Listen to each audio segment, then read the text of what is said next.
Hello guys, welcome. And this is collective reading. Then, tingnan lang natin kung ano yung current energy ng person mo. Love reading tayo ngayon, be open-minded, hindi halos lahat makaka-resonate. Piliin nyo lamang kung aling part kayo. Then, start na tayo, kung ano yung current energy ng person mo. Ito yun sa mga no contact situation, sa mga umaasa, umaasa na magkaroon ng closure, or sabihin natin na naghahanap ng mga kasagutan sa kanyang person. Okay? Pasensya na sa tahol ng aso kung naririnig nyo. Start na ako. Give me the message for collective. Anong current energy? Okay. Meron ditong 7 of Pentacle reverse. So, nakikita ko dito na hindi maganda. Okay. Inisabayan dito ng ng 4 of Cups. Okay. Sinasabi dito, yung nafe-feel ko lang, yung person mo dito, kumbaga, meron tong pagsisisi akong nararamdaman, kumbaga, lahat ng pinaghihirapan niya, hindi nagkakaroon ng magandang resulta. Then, nakikita ko rin dito na marami siyang napapalampas na oportunidad, kumbaga, hindi siya makapag-focus, nagsisisi, okay? Ito lang yung nararamdaman ko dito. Then, nakikita ko rin dito, na hindi maganda ang lagay ng kanyang financial, hindi naayon sa kanyang sabihin natin kanyang hangad, okay? Hindi naayon yung mga hinahangad niya sa kanyang financial ay hindi nagiging mapalad, okay? Nakikita ko rin kasi dito na meron siyang naiinip, kumbaga nalulungkot din siya sa mga nangyayari sa kanya kasi dumarating sa point na nakakapag-isip siya ng mga negatibo, okay? Ito lang yung nakikita ko dito, kumbaga nakapokus siya ngayon sa negatibo, kumbaga sabay-sabay yung pagsubok na kinakaharap ng person mo sa panahon ngayon. Meron kang person na Taurus, okay, at Cancer. Ito lang yung nakikita ko. Taurus energy and Cancer. Okay, hindi siya ngayon hindi siya satisfied sa kanyang buhay sa panahon ngayon kasi may paglagas Maybe meron siyang sinalihang investment na hindi tumubo, or pwede rin sabihin na yung business niya hindi naging mapalad sa panahon ngayon. Kumbaga, meron din siyang napalampas na mga oportunidad. Or pwede rin sabihin na napalampas niya yung oportunidad para sa inyong dalawa. So, ngayon, nagsisisi. Give me more information. Okay. Meron ditong the lovers. So, ibig sabihin, gusto niya ng pagbabago sa inyong dalawa. Kumbaga, naghahangad siya ng merong ditong magandang mangyari para sa inyong dalawa. Kasi lumabas si the lovers in the moon. So, ibig sabihin, mahal ka pa rin ng tao na to. Kumbaga, meron pa siyang nararamdaman sa'yo, malalim na nararamdaman pa rin para sa'yo. Kaya lang, itong taong to ay hindi niya alam kung paano ang paglapit. Nakakaramdam to ng pagkabalisa, pagkalito. Okay? Nakikita ko rin dito, mahal ka nito, sobra yung deserves ng tao na ito sa'yo. Hindi nawawala yung pagmamahal niya sa'yo. Kaya lang, meron ditong pangyayari na kinuwindang mo or kinuwindang niya, hindi nagkaayos. Nagkakaroon dito ng gumugulo. Kumbaga, may kaguluhan sa isipan ng tao na ito. Na paulit-ulit kang pumapasok sa isip nito. Okay? Mahal ka kasi ng tao na ito. Kaya lang, meron ditong nangyari sa inyo na hindi nagkasundo or mayroon ditong nang iwan or ginusting or kung ano pa man ano, ito lang yung nakikita ko dito. Kung baga yung connection nyo ay nagkalayo. Pero ganun pa man, ikaw pa rin ang tinitibok at tinitibok ng tao na ito. Meron ditong numero na 6 and 18, maybe birth date mo or birth date ng person mo, okay? Gemini and Pisces energy. Tingnan pa natin ano, kung ano pa yung iba pang mensahe para sa'yo. Then, give me more information, ano, kung ano yung susunod na hakbang ng tao nito. Kasi, minamahal ka pa niya. So, ngayon, naiisip ka ng tao nito. Kumbaga, itong tao nito ay nakakaramdam ng ano. Kumbaga, napapanaginipan ka nito. No, na dumadating sa point na nakatatakot din siya kasi hindi niya alam kung paano siya makakalapit sa iyo. Pero itong tao nito, no, gusto kanyang lapitan. Give me more information, ano pa ba ang gustong mangyari ng person mo sa iyo, sa inyong connection, kung may pag-asa pa ba. So, sinasabi dito, soulmate mo ang tao na to, okay? Kasi lumabas ang the lover. Alam niyang soulmate ka niya. Alam niya na nararamdaman ka nito. Kumbaga,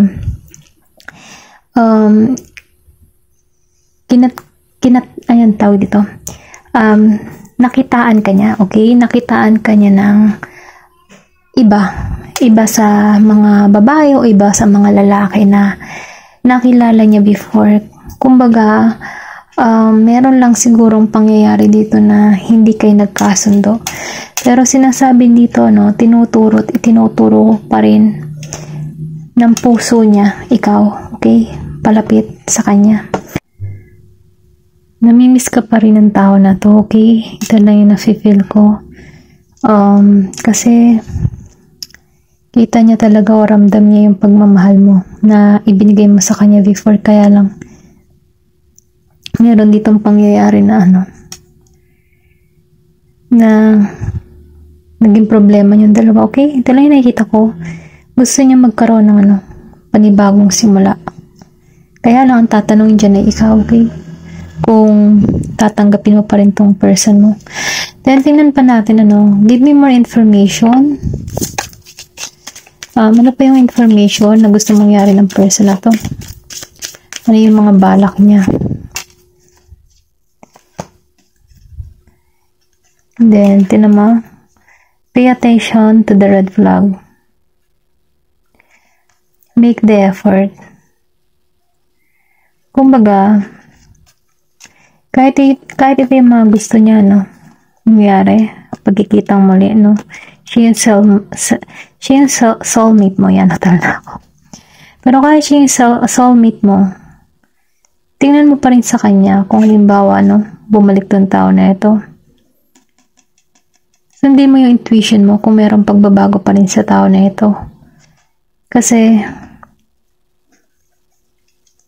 meron pa rin dito red flag. Kumbaga, pinag-iingat ka pa rin, no? Kasi ang soulmate, pwede mo namang ang soulmate kumbaga, marami kasi ang ibig sabihin din ng soulmate. Pwede kang maging soulmate mo ang bawat tao, no? Ang hindi mo lang pwedeng maging yung parang pinaka-destiny, yung twin flame. Kasi ang twin flame kasi yun yung yun yung tipo na kayo lang talagang dalawa ang nakaugnay, naka-destiny. Ang soulmate, mababaw pa lang yun. Ang twin flame, malalim na relasyon na yun, malalim na ugnayan na mas sinusubok ng panahon. Ganon yung twin flame. Kumbaga maraming kapandadanasin bago kayo pagtagpuin. Kasi ang twin flame, meron kayo doon tipo na meron kayong gagampanan, okay? Or sabihin natin na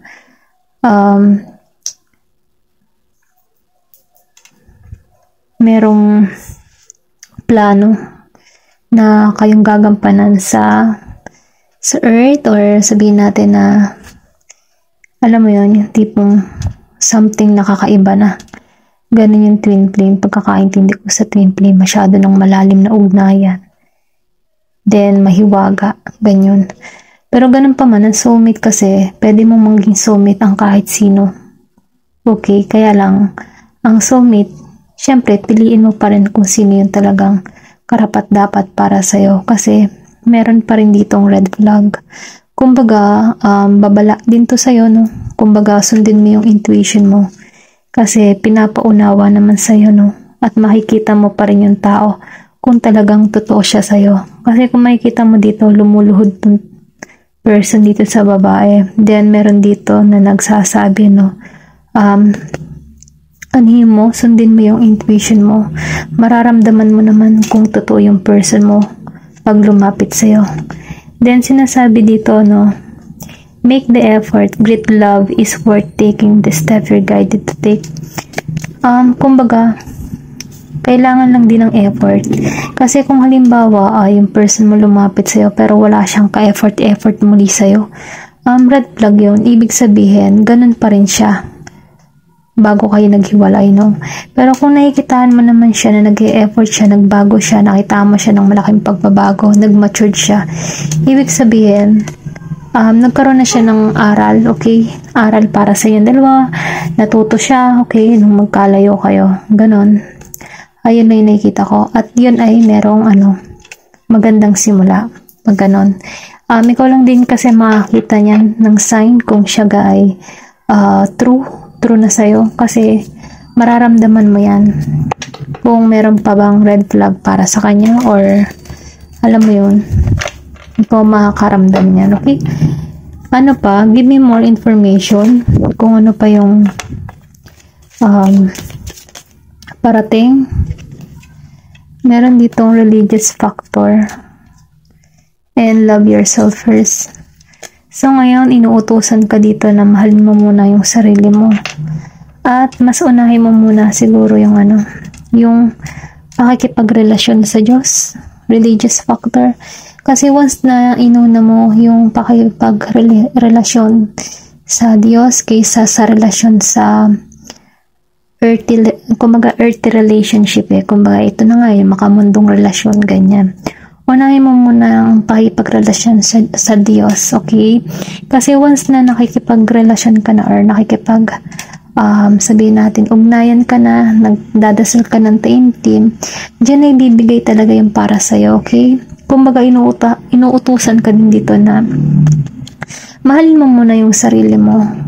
Kasi once na minamahal mo yung sarili mo, doon nagkakaroon ka diyan ng positive energy para sa iyong sarili. At syempre, maganda na rin yung ugnayan mo sa taas, okay? Sa pong may kapal. So ngayon, once na naging maganda na to at naging balanse na para sa'yo, doon na darating yung tama tao para sa'yo, okay? Ito lang yung nafe-feel ko.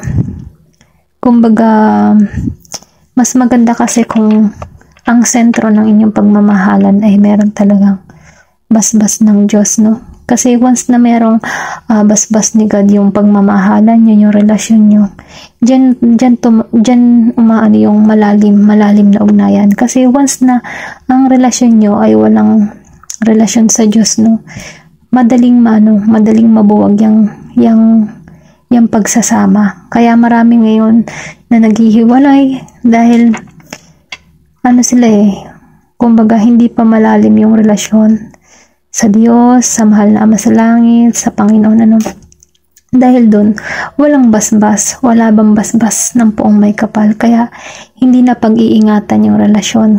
Kaya sinasabi dito, darating yung tamang tao para sa'yo, or pwede rin sabihin itong person mo, darating din yan in the right time para sa'yo. Kumbaga, kailangan lamang siyang matuto para sa kanyang sarili. Kumbaga, malaman niya kung ano yung pagkakamali niya. Kumbaga, may lesson din para dito. Kasi, sinasabi dito, na intindihin mo muna yung religious factor, yung spiritual journey mo, at yung sarili. Okay? Ayun lang nakikita ko. Tingnan mo. Kasi once na maganda yung relasyon mo sa Diyos, ang ganda mo. Kakaroon ka ng maliwalas, peaceful ang isipan mo. Okay? Then, yung aura mo, lumiliwanag. Kapag ikaw ganyan na nangyayari sa'yo, mismong ano na, kasi tinan mo, your self-respect you more romantically attractive. Kapag kasi nire-respeto mo na yung sarili mo, no? Minamahal mo yung sarili mo, nagiging attractive ka sa tao, sa mga tao sa paligid mo. Kasi once na minamahal mo yung sarili mo, syempre gumaganda ka. Malaki yung improvement mo. Kapag gumaganda ka, pumupogi ka, ganyan, lumalaki yung improvement mo, pinaalagaan mo yung sarili mo, katawan mo. Pag lumabas ka, maraming ma-attract sa'yo, maraming mapapatingin sa'yo. Okay? Ayun lang yung sa akin, ano. Okay, ito na lang po. Hanggang dito na lang po, ano. Thank you for watching and love and peace.